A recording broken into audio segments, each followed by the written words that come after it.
Lisa. What's up? Hey, girl. I'm so excited to have you on today. Thanks for having me. Yeah. So, is there anything you haven't seen? First question. Is there anything you haven't seen? I haven't seen. Oh, gosh. I don't know. Maybe. Maybe. Okay. So, can you introduce yourself, and then we'll go from there. All right. So, I'm known as Lisa Licious, Lisa Lish for short. And I have been an entertainer for like 20-some years. I don't know the correct number, but yeah. And then now I'm a women's boutique owner, but I still entertain sometimes. Okay. So I still travel and do some shows. It's been put on hold a little bit, but anyway, that's who I am. We'll talk about that too if you're open to that. Oh yeah. Ain't nothing off limits. No filter. And I am almost 16 years clean too. That's awesome. So my clean date is not this weekend, but it's the next weekend. Oh, no so it's way. this month. That's awesome. Yeah, I wanted to talk to you about that too, being like in the entertainment industry and getting sober. But so we'll kind of roll it back. How did you get into the entertainment industry? Because when we first met, you were not. Yeah.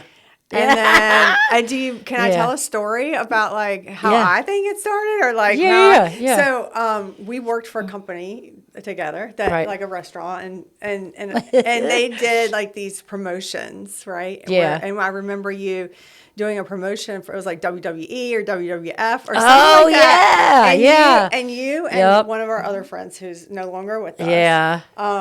You guys went to that promotion and then like y'all were like bye and left with the wrestlers and like moved to California. Oh my God. Yeah. Is that how it started? Or? No. Okay. No, not really. The way I got into it is because I was still bartending and I got offered a job excuse me, at one of the clubs by the owner of the after hours here in Richmond. Oh, okay. So I would like bartend at ODC. Okay. But I would bartend. I was still at Hooters and Tiki Bob's, I believe. Well, I don't know if you want me to say it, but no, that's fine. And then I would go to the after hours after I got off work. Yeah, same. And so the owner Billy that owns all the most of the clubs now. He offered me a job bartending because I think I had quit Hooters by then. I think I was only at Tiki Bob's, and he like approached me. He actually approached me. This is crazy about.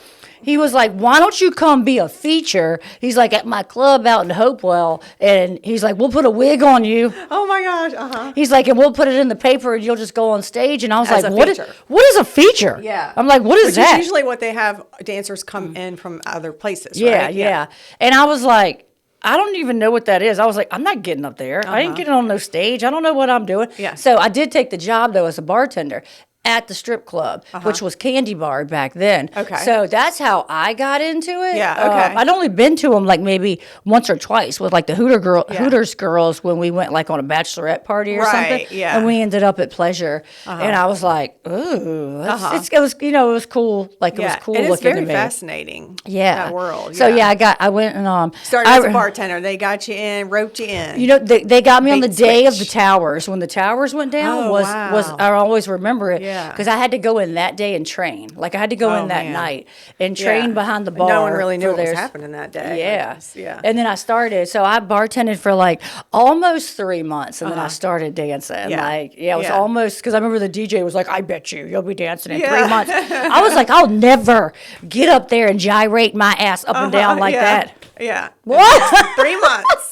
Did I eat my words? So I bartended for a while, and then I started dancing. Because I was in the, when you're in the atmosphere, that's how they get you. They get you to bartend or a waitress. The girls are making, exactly, and you're making bartender money. Yeah, you're making and it's money. Fun, and the atmosphere. It doesn't hurt either, right? Yeah. So money, fun. You get to wear these like little cute outfits that you don't wear anywhere else. Right. So. Yeah. And then from there, I mean, I know. So we lost touch for a little while and then reconnected on social media. But from what it looks like on social media, like you gained this really large following, and have all of these extravagant costumes now and like the puppet and all of that. Like, tell me a little bit about that. So, well, I danced for like years. Okay, here locally. And then, here locally. I went out of town a little bit, but not really.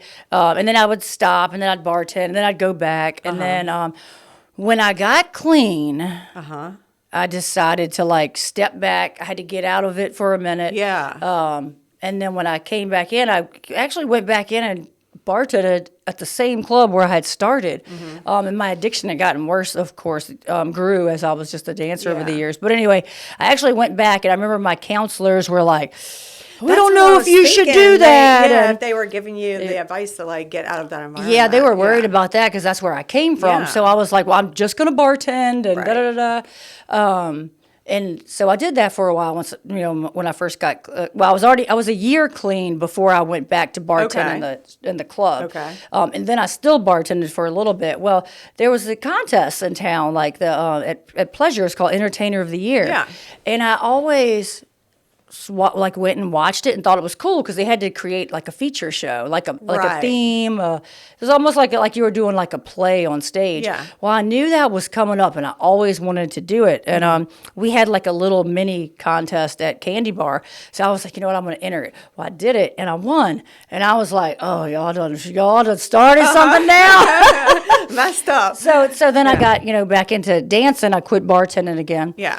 And I went to work at Pleasure because I knew that the Entertainer of the Year was coming up, and I know being the club where the club was hosting it. So I won that one. Yeah. And then, so I have a friend, Rochelle Laree, she features. Okay. She does like traveling and stuff. And she's also from here and it, helped me with stuff. So after I won Entertainer of the Year at Pleasure, I was like, oh my God, I love doing this. Like, what am I going to do next? Because, you can't really do anything else except to keep doing hometown stuff. Right. But anyway, she got me in touch with her agents, and then I started featuring. So I started creating like booking shows instead of like competition shows. Yeah. Because competition shows are a lot.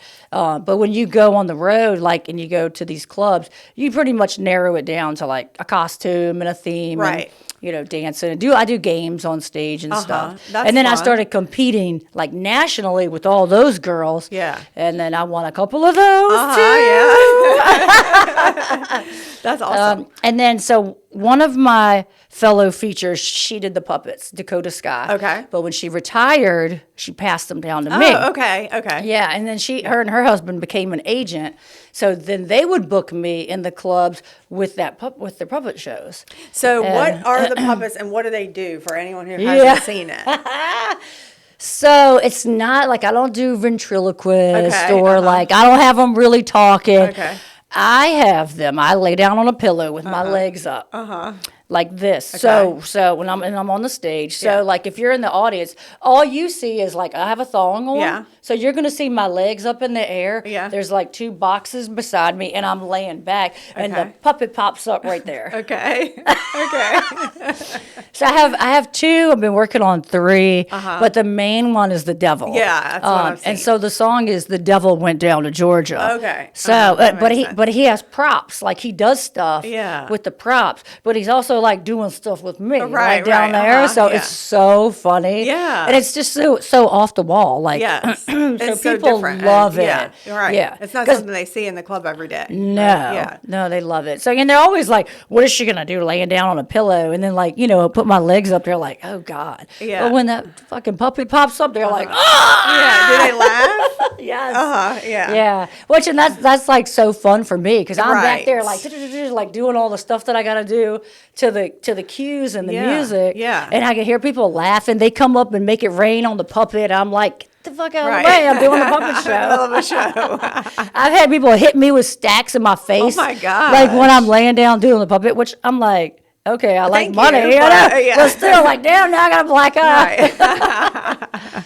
But, So yeah. I've seen also you've done like you've entertained for like Ozzy Osbourne and Paris Hilton. And how did you get into that? Is that through the agent? So the agent, Dakota Sky, used to work for Beecher's Madhouse, which was out in Hollywood in the Roosevelt. And they're like a vaudeville like comedy act with like little people and different acts. So she had done a couple of shows. Well, when she retired, they reached out to her and she put them in touch with me. So now that's how I've been doing all of their shows. Okay. So I did the puppet show at Ozzy's for his birthday. That was like my first gig with them. And I was like, yeah, really? That's pretty cool. It was Marilyn Manson was there. Yeah. So I've done a bunch and I'm actually going back on May 10th to do another one. That's awesome. Yeah. I'm so excited. Fun. Yeah.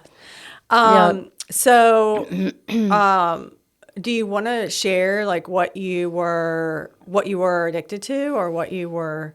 Was it everything, or kind of like I went from like starting with alcohol to club drugs like ecstasy and stuff like that. But then I went to coke. Like I think coke more in the strip club years because it kind of goes with drinking and that atmosphere. And then I mixed it with pills. So then I got addicted to the opiate. So I was like, coke back then was my drug of choice.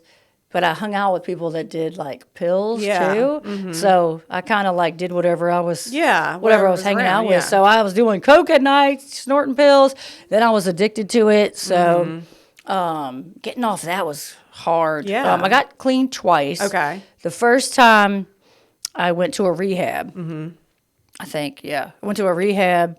I got like the pellet. Do you ever hear getting the pellet put in so it like blocks you from getting high? You can't do that because when you do, you don't get high or you get sick. So I started with that. I went to like a 30-day rehab and did some meetings, but I went right back to like dancing at the club and just really wasn't like I was ready to give up the opiates because I wasn't really my drug of choice, but I was addicted to it. So I wasn't ready to give up all the other stuff. Right. And you got to be ready to give it all up. You can't just like give up one or you're going to like, you're going to do another one a lot. So I went back out for a couple of years and then I got in trouble with the law and I kept going back to jail over the same stupid charges because I wouldn't stay clean.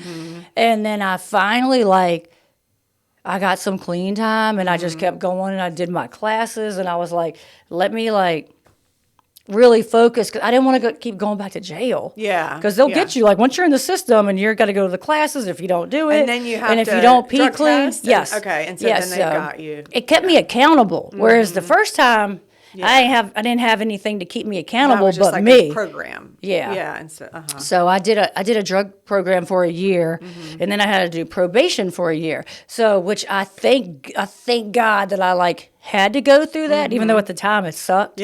But that's what started me. Right. Like gave me my foundation for staying clean. And plus, once I was clean, I was like, oh, I like this. How do you stay in that industry and stay sober? So for me, it's kind of like I'm business minded. Okay. Like now I go in and I stay busy or with featuring, it was easier because I have my own dressing room. Right. I got my timed out stuff. And you're I not don't really have to hang out with those girls, right? Or no, I mean I could, but not really. I'm not really in the dressing room. I don't have to work the floor. I don't have to work the stage. I do my 2 or 3 shows a night. So that's cool. So that put it at a different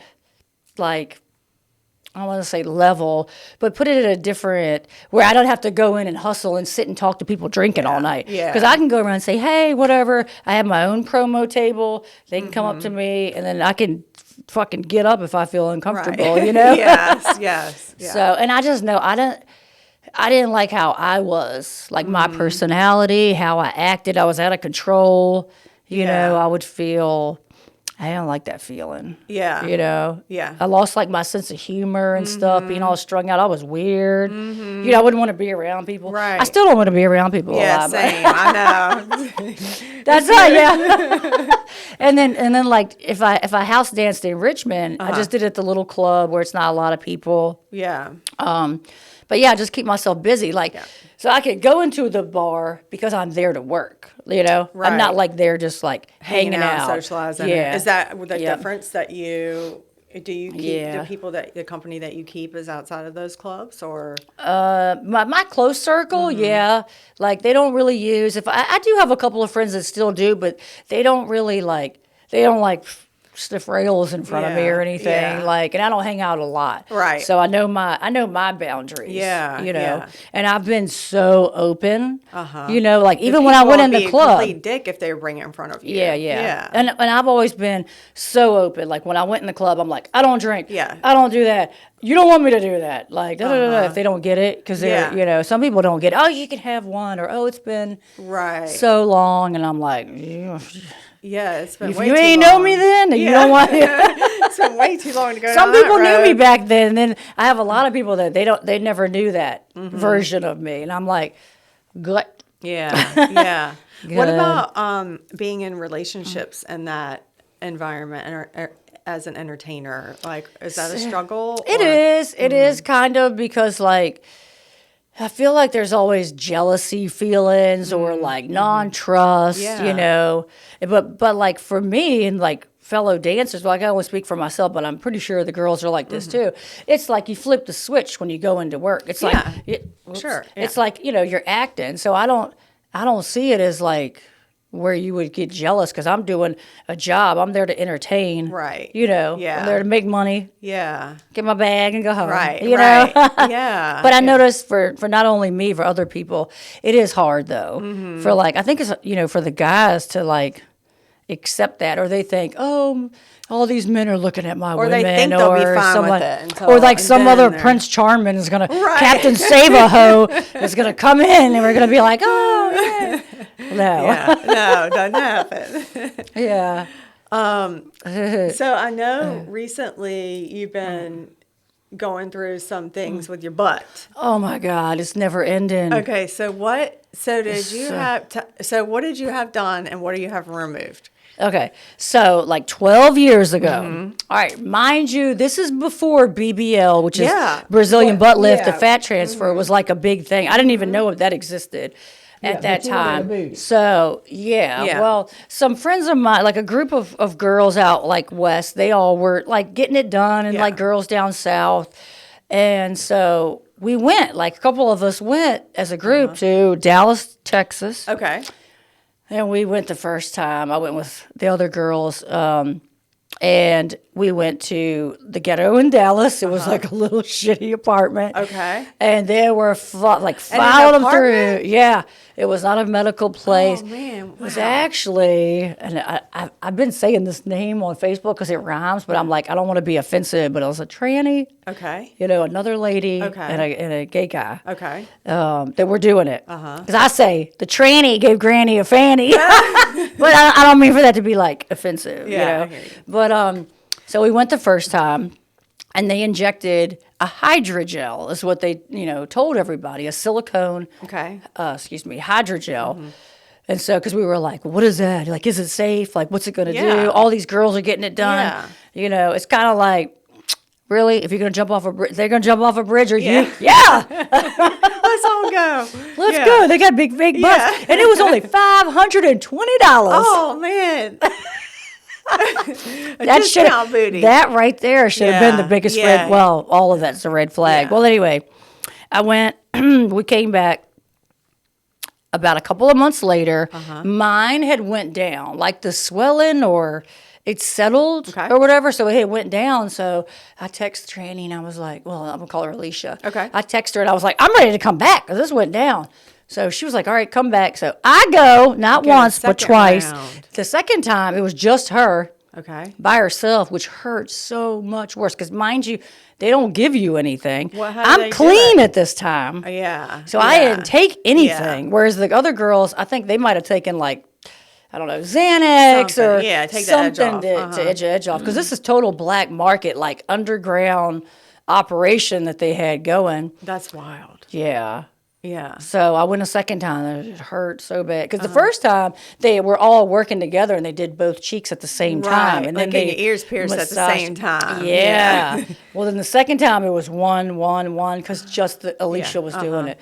So It looked so good. Well, I thought I looked like a duck for years because it was so big since I went the second time. Oh, right. But you wanted it to be big, I wanted it to be big. Yeah. So it was fine for a couple of years. And then, like, I noticed it was getting hard. Yeah. Like, it was hard in spots. And then it was getting, like, heavy.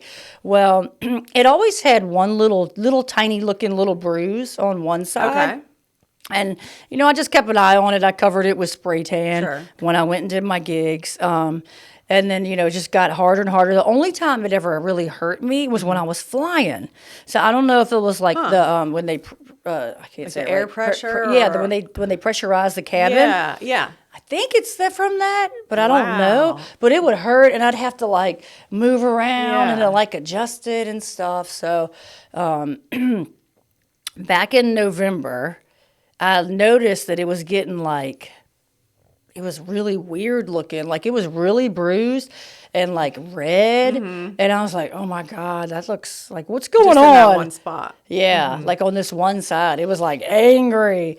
And so I finally, like, started getting in touch with, like, girls that I knew had went somewhere and had something done. And a friend of mine told me about this one doctor in Beverly Hills. And I'm like, Beverly Hills, you know how expensive that's going to be? Yeah. But I did a couple of consultations, and I did one with him. I did one. Well, I was going to do one with somebody in El Paso because I follow a girl, and she went and had hers out and put implants in. And then I called a place in Miami because I was like, Miami, I know they do it all the time because all them bitches down there have fake booties. So, and Beverly Hills came in the least expensive. Wow. It was still expensive. Well, then you got to get out there too. Yeah, and then of course, but see, no, I wouldn't trust a doctor around here because they don't do them. Yeah, you know what I'm saying? Don't take that out. There's not a lot of crazy ass bitches around here that did what I did, so there's not gonna be a lot of crazy ass surgeons. So I like the doctor. So anyway, he told me that is like. It's not getting oxygen. If it's bruising like that, then it's not getting oxygen, and it's forming scar tissue is why it's hard like that. So I flew out, had him cut it out.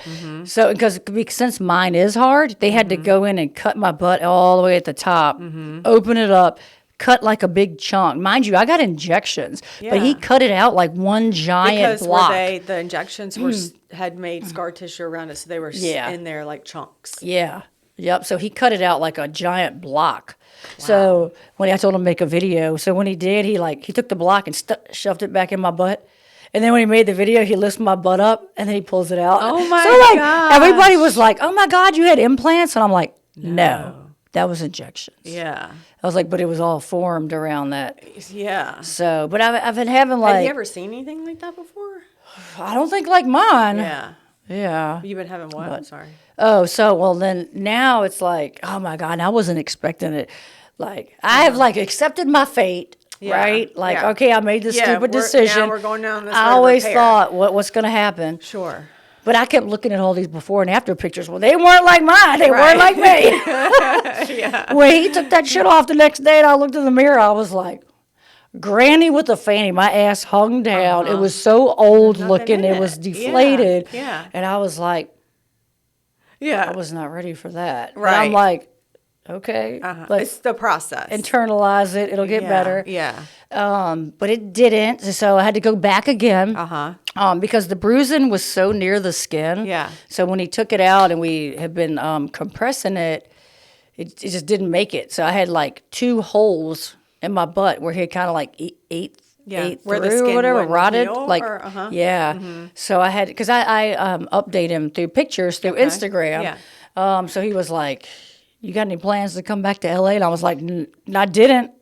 So then the next day I'm on a plane back out to LA. Oh my God. And this was at the 4-week mark. So he could do it right in his office. So he just like numbed it up, which I don't feel it anyway because of the first surgery. Okay. It's all numb now.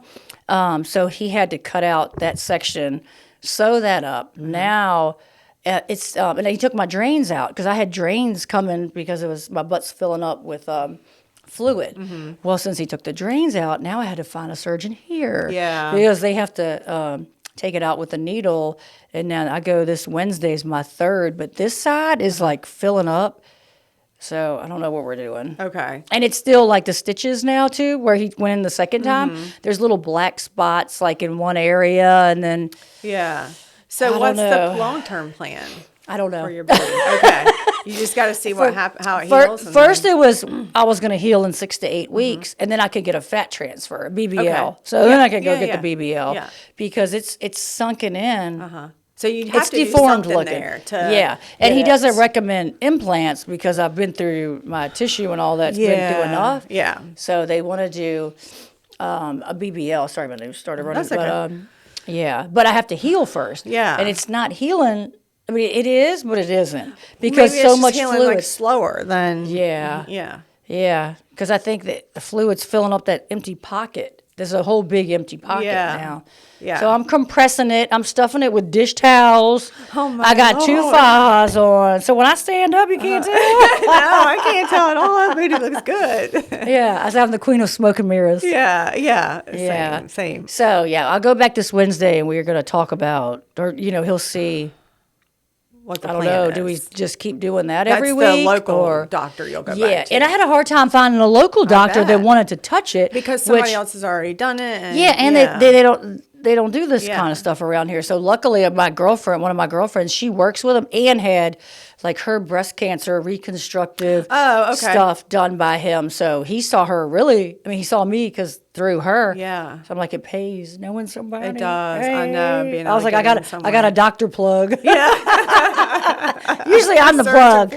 I know. But my friend Heidi, she's my doctor plug. She got my knee fixed. What was wrong with your knee? I ripped my ACL coming down the pole years ago. I was going to ask you, do you do pole work? Because there's different dancers, right? Like some dancers do like really get into the pole and some. I mean, I did a couple of things. Then I ripped my ACL, so I kind of stopped doing all that. Yeah. Lord. Yeah, I know. Dancing is hard on the body. Hard on your body, I know. Yeah. Well, let's talk about, like you're a hustler. And like, as I've watched you hustle, like, and now you opened your boutique. Yes. So what is that about, and what's in there, Well, and how'd you do it, and all that stuff? So for years, everybody's like, "What are you gonna do after this? You can't." Well, first it was you can't be a Hooters girl forever. Okay, bet. So I'll parlay this into so I went over here. Then it's like, "What are you gonna do after dancing? You can't do that forever." And I'm like, pushing 40. I'm pushing 48, 49. Yeah. Well, the only reason I stopped is because I got a delay. I know. No, you have a timeout in the booty. But anyway, people, would always say that, and I'm like, okay, if so many people are saying this, like, what am I gonna do? Yeah. So my bright idea was, I've always wanted to open like a little, like a sexy clothing store in Richmond, because Richmond doesn't have a lot of stuff, which I always thought over the years. So I always wanted to bring, something cool, something funky, like outfits you can find, that you can't find like locally. Yeah. So that was always my idea, and then I just pushed it off because I was so busy like touring and doing shows, and people asking me, "What are you gonna do when you?" Yeah. So finally, I was like, "All right, let me like shit or get off the pot." Right. Yeah. Like I gotta do it now. Yeah. See how it goes. Well, you went all in on it. Yeah. One thing I love about it is like there's stuff in there that you can put in your kid's Easter basket, and stuff in there that you could give like a friend as a gift, and then there's like butt plugs. Yeah. Like, well, I got that stuff hidden. Oh, sorry. Just kidding. Well, except the emotional support one that I got. Yeah, I try to have like a variety of stuff because like just having a sexy store, it didn't cut it. Here in Richmond. Here in Richmond. Yeah, my idea for that was kind of 20 years too late, because there's not a lot of clubs or anything to go to, I feel like, anymore either. Yeah. So I kind of had to like figure out like other stuff to have in the store to be like something for everyone. Yeah. For the different types of bachelorette parties ladies or for anything. And then I'm still affiliated with all the clubs here in Richmond. So I have one little section of like dancer clothes, lingerie, stuff like that. But it's funny because like when I first started, everybody was like, "Oh, it's a stripper store, it's a sex store," and I'm like, I got one little section of that. Yeah, and you won like what did you win from like you won like Richmond's best Richmond's best women's clothing store. Yeah. You can't do that with just stripper clothes. I know, right? Why do you think that the club scene is not like it was? Do you think it's because of porn is like, or dancers and anything that you can watch is like so accessible? Yeah, that too. But no, I meant like nightclubs. Like we don't have a lot of like nightclubs. Yeah, which we used to have tons of clubs here. Yeah, and the girls, you dress up like real cute, like you were going like Vegas. Yeah. So that's what I meant kind of with that. Yeah. But I mean, the strip club scene's kind of like, that's changed too. Right. Do you have an OnlyFans? Yeah. Okay. Yeah, I don't work it that much. So it's annoying. Is it? God. Yeah. Excuse me. People make a lot of It's money. annoying. It's like, I don't know. Yeah. I don't like the messages or I don't like that part. I don't mind taking pictures or like before shaking my ass. Yeah. I ain't really shaking it now. Right. But I can I can send you some Shake old some other videos. stuff. Yeah. But I don't like customs and I don't like talking dirty. Like I don't that ain't never been my thing. Right. I'm more of like ha ha ha, sexy, funny, like I'm gonna make you laugh. Yeah. Whereas like I don't like that. Yeah. Yeah. But I still got it because people will still subscribe. Right. OnlyFans.com. Yeah, like go ahead and plug it. Lisa Licious. And then you also travel with the boutique, right? Yeah. So I'll go to the clubs in Richmond. Yeah. I'll hit them. Excuse me. I'll hit them like once a month, and I go in the dressing rooms. I call it selling clothes to the hoes. Yeah. And then like at the end of this month, I'm gonna go down to Myrtle Beach. That's fun. Because one of my girlfriends, Rosemary, she works at a club there. So I just go stay with her. I get to see her, and then I hit those club, dressing rooms. So I did that last year too. That was good. Yeah. Yeah. So how do you do it like by yourself? It looks like you run the shop by yourself. I do it all. Yeah. Yeah. So I do it, but like if I've been out of town and I had to like get somebody to help, it sucks because is hard. It's so hard because like they don't like the girls they don't care about it like you care about it. Yeah. Well, then they don't know I don't know. It's just hard. So now I'm just doing it all. If I'm not there, the store's closed. Yeah. Sorry. Do you think you'll get, because I know a lot of businesses are like this, like when there's one person that's like the attraction. Yeah. And then so when you're not there, it doesn't run like that. Yeah. Yeah, that too. Because then I have to constantly be posting and thinking of something or new inventory. And messaging them. And it's just hard. I guess I know I could put somebody as an admin and stuff, but when I'm out of town, I still got to think for everything. I still got to tell them what's on sale. I still got to send pictures or do this or do that. And I'm post on social media. I can't though when I'm out of town, you know? Or especially so if you're I do it all. getting surgery. Yeah. So I closed that week too. I was like, Yeah. Do you sell a lot of stuff online? A little bit. So I sell a lot through Facebook or Instagram, and then I'll just ship it to them. And then sometimes they'll come to the store and pick it up. And then I try to have events at the store because that's what brings a lot of people.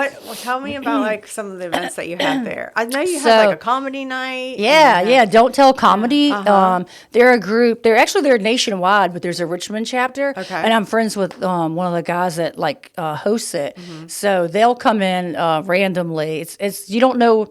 So they sell the tickets, and it's like a speakeasy. When you buy the ticket, it'll just say West End. Yeah. And then the day of, they'll give you the location. That's so cool. it's a pop up. Yeah. So that's so cool because we move all the racks of clothes, and then we put out chairs, and then they have stand up night. Yeah. That's cool. So that's cool. I'm doing Arts and Shafts. Yes. And what is that? Arts and Shafts this weekend with my favorite drag queen, Michelle Levine. Okay. So it's Paint-A-Pecker. I order these ceramic peckers. Okay. So it's like a paint night, but different. Okay. You get a ceramic dick. Men and women You come? can hang it on the wall. Or just women usually? I've had a couple of men come. Yeah. But it's now a fun girls' night, I've right? noticed I can order vaginas, so that's next on the list. that So now changes you can the game. you can What are you gonna call that? vajazzle your vajayjay or something. No. But that's next time because I sold out of peckers this time. Okay, well, you got to come up with a fun name for that. I know. Yeah. Next time. You'll have to come. I will. I'll come. Yeah, and then Michelle Levine, she'll do like a 1-song set, Okay. like at the end. Yeah. But it's so funny because like I'll go to the craft store and I get like little pom poms and like eyeballs and chains for you to like decorate your dick. And then it's like I need to make a little note. This is not for insertion. Oh gosh. Yeah. Don't come back at me with this. Yeah. So that's fun. It's different. You know, that's really different. So the ladies like it. And then you do like the permanent jewelry there. Yeah. I do permanent jewelry, toe rings. And then I'll do like vendor events where like other little small businesses can go out front and set up. And we'll do it like, you know, on a Saturday, promote it so people come shop at all of them. Yeah. Botox parties. Yeah. I have a lash girl in there full time. She rents out the room in there. Yeah. Okay. She's in it was the Botox room. Okay. But she does lash extensions and brow laminations and stuff, the little lash bar. But Youthful Beginnings will come in every once in a while, and they'll still use the Botox room too. Okay. So she'll share it with them. And it looks like you get people a discount. Oh yeah, I'm the plug. Yeah. I'm the plug. Yeah. Botox plug. Yes. Yeah, 15% off. Yeah. My code is 8157 at Youthful Beginnings. And if you want your lashes done, it's lash 25. Okay. You get $25 off. Okay. Let me think. What else? What else you got? What other kind of affiliation you got? Yeah, if you listen to this, come shop and mention that you heard me say you'll get 20% off your purchase. That's awesome. You got to mention this podcast. And where's the store? It's in the Glen Eagles Shopping Center, 10460 Ridgefield Parkway. I love that. So it's out in in Henrico. Yeah.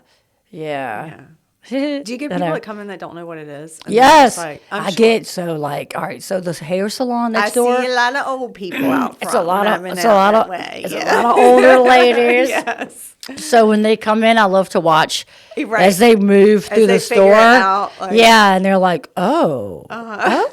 And they're like, the number one thing that I've heard from just like randoms is, oh, this looks fun. Oh, if I only had the body. And if I were younger. Oh, gosh. And I'm like, I got something for everybody. Yeah. So funny. The location maybe wasn't the best, but I knew going in I'd be a destination location too. Yeah. So. Sure. Yeah. I did have like a 88-year-old great granny. She bought a festival hat that like lit up with LED lights for Easter one of my first year. Oh my gosh. I love it. Yeah. Did she send you a picture? No. Oh, man. Yeah. I know I should have took one of her. I know. How can people follow you on social media? Do you want people to follow you on social media? Yeah, so you can follow me. Let's see. My Facebook for my own like personal, but it's still work is Lisa Lish. Yeah. Instagram is Lisa Lish 1. And then the boutique is Licious Boutique. And then the Instagram is Licious_Boutique __. Okay. Lord, I'm talking so much. I'm getting a frog. I know. That's okay. I was like, I had like a bronchitis earlier in the year, and I think this is the first episode that I've filmed that I have not coughed through. Oh, good. Or like choked through. Let me check. Let's see. What advice would you give for someone who's starting like in the entertainment industry, or what would you tell like yourself at that age that you started? Oh man, keep your nose clean. Go in, work. Save. Like get a financial advisor. Start saving like a little bit from the beginning. You know, mainly those things. Like just be careful. Watch your back, you know, like when you're leaving and have the bouncers walk you out. And just be careful who you, you know, not socialize with. But, I mean, I've made friends in the industry, but sometimes you're not there to make friends. So be careful of some of the others. Not everybody has good intentions either. Right. Like in that industry. Excuse me. I think that one of the reasons that people love you is because you are like so authentic and like you're like, this is what's happening with my butt. Yeah. And this is what my butt looks like. It is. And this is what I look like without a wig on. Yeah. And this is what it is. Like this all is what of it that. is. Yeah. And are you just like, you're confident in that? And, Well, I think who you are. Yeah. I think it's like, I'd rather think I'd rather, like, I know I'm fake in that sense, but I'd rather be real about being fake right. than trying to be like, I do squats, right, you know, right, this is my real hair. Yeah. Like, I feel like people can connect with you more when you're honest about like what you've been through or what you're going through or, you know, like, you know, butt stuff. Yeah, butt stuff. Let's talk butt stuff. Or like random conversations like that. Yeah. Yeah. Well, cool. Yeah. Well, I love have loved watching what you've done and like your success. Thank I'm you. inspired by it. Yeah, Thanks, so I appreciate girl. you being on. Oh, thanks for having me. I knew it was going to be fun. Yes, of course. Yeah. All right. Well, thank you. Thank you. Yeah. That's it. Yay.